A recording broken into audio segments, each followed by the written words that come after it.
Hi, this is Randall here in Texas. And I'm Matt, here in Michigan. Today, Randall and I are doing a review of a new movie, The Midnight Sky. It's based on the book Good Morning, Midnight by Lily Brooks Dalton. It was directed by and stars George Clooney. It also stars Felicity Jones, David Oyelowo, Carolyn Springall, and Ethan Peck. The Midnight Sky was released December of 2020 on Netflix, so it's a little bit older now. We are going to get into a little bit of spoilers, so if you haven't seen it, maybe go watch it and then check out this review. Has average critical response and poor to negative audience reviews. It tells the story of a lone scientist in the Arctic Circle who stays behind to warn off a group of returning astronauts after an unknown global catastrophe.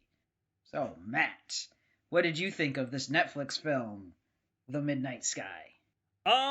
I thought The Midnight Sky was okay. Just kind of okay. I guess I can agree with the critics there a little bit. Kind of like average. Thought the story was pretty good, and I think that actors do a decent job, but nothing in this movie really, I guess, stuck out to make it like a really good movie. We've watched and documented a few recent heavily plot-driven films and even TV shows in some instances, and this one just slides right into that list. Almost everything that happens in this movie happens because the plot says it has to happen. I'm okay with that to some extent, but then you get to some really crazy things that happen, and they're like, hey, well, you're going to explain this, right? And they're like, no, it just happened because it has to happen. And that for me is the big killer of this. I agree. I liked the performances for the most part. I especially need to call out Ethan Peck's performance as a young George Clooney's character. I think he does particularly well, but it is just missing the magic that makes it into a great movie.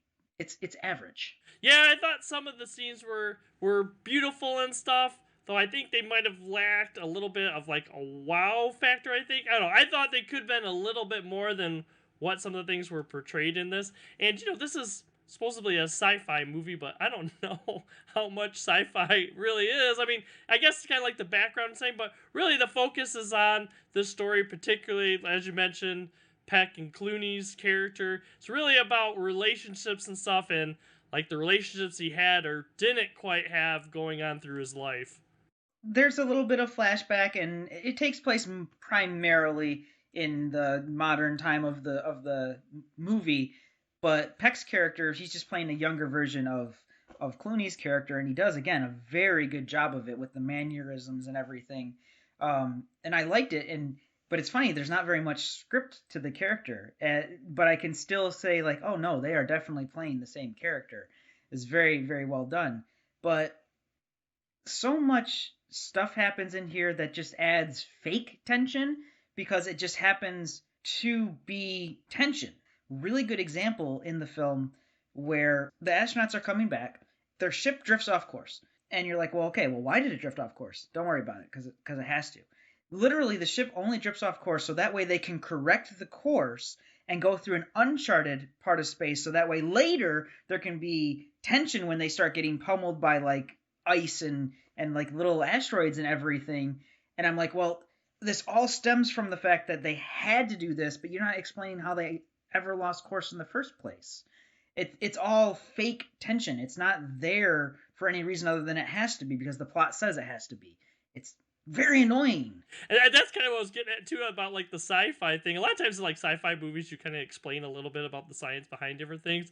And this one, I don't think it really focuses on too much. Like we have this catastrophe or whatever, and we assume there's something going on with radiation. I don't know if there was detonations or natural occurrences or what. We don't really get any explanation on why.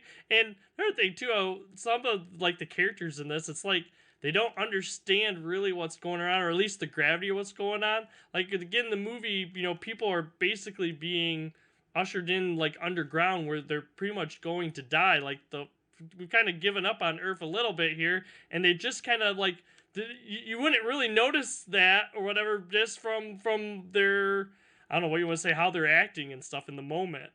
Yeah, it is weird. But if we're talking about the characters, I do want to give particular props to the depiction of astronauts in this movie.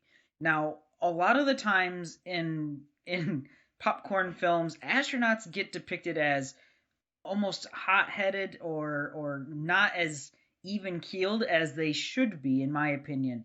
We all associate astronauts with having the right stuff, thanks greatly to NASA in the 50s and 60s, and of course the movie called The Right Stuff.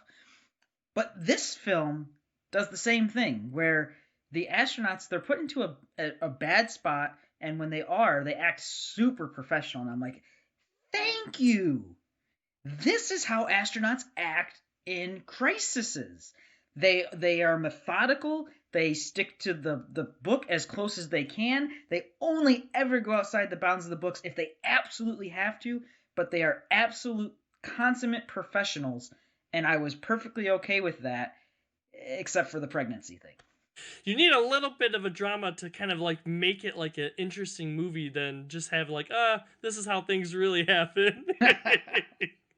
Yeah, Felicity Jones is one of the astronauts in this, and for some reason her astronaut is pregnant, and no astronaut in their right mind would get pregnant in space. Now, that aside, like the pregnancy notwithstanding, I do like the depiction of the astronauts just being calm and cool and completely collected, under control. You just don't get it often enough.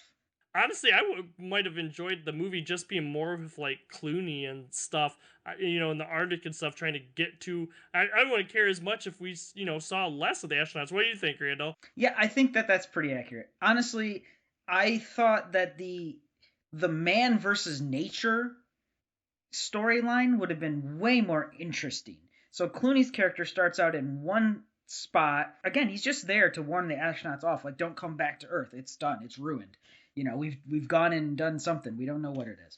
But his antenna can't communicate with the spaceship, so he has to go on a journey to another antenna that's bigger and further north through the Arctic Circle to actually warn the astronauts off. And I'm like, that's the interesting story. Is he going to make it? What are the challenges? What does he face on his way there? That's far more interesting than what's going on the ship, honestly. Yeah, I agree too. Like I said, I enjoyed that stuff a lot more than kind of like the ship stuff. I wasn't as big with kind of the interaction as much with it. Like, yes, they do stay true to the character or whatever of being like actual astronauts and stuff, but I just didn't enjoy it as much. There's quite a bit in this movie where I'm just like, it's okay, but there's nothing really that really caught me and like, oh, you know what, this is really, really good.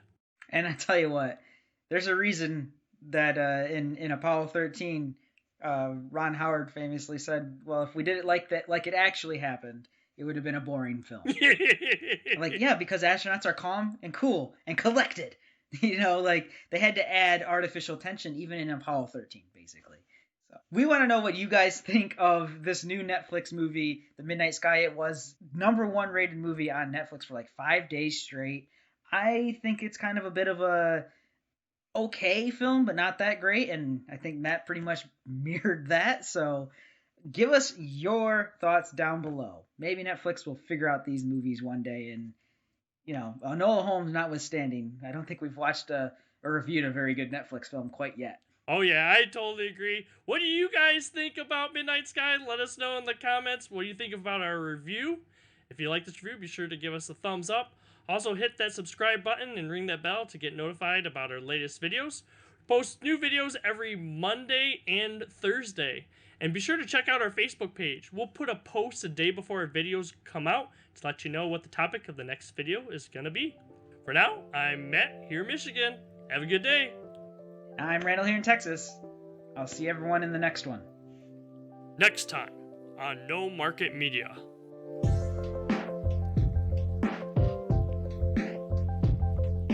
Please consider checking out some of our other videos.